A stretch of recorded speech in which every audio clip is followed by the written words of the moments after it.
Hey everyone, I hope you're doing well. In this video, I will show you how you can place limit order on crypto.com app.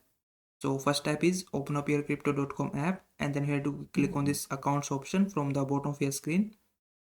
Then you have to click on crypto wallet, and from this list of currency you have to select Bitcoin or any other cryptocurrency that you want to place limit order for.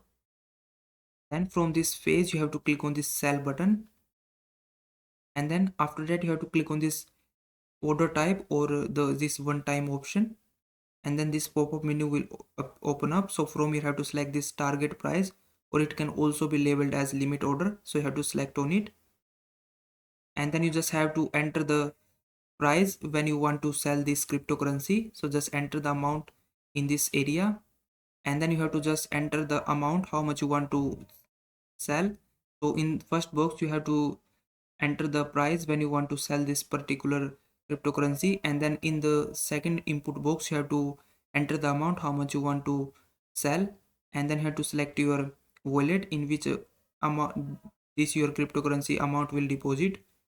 After that you have to click on this sell button, and then it will show you this screen where you have to confirm the sell order, and then simply click on confirm button and just enter your crypto.com passcode, and that's it, your limit order has been placed. So I hope this video was helpful. Please like this video and subscribe to my channel.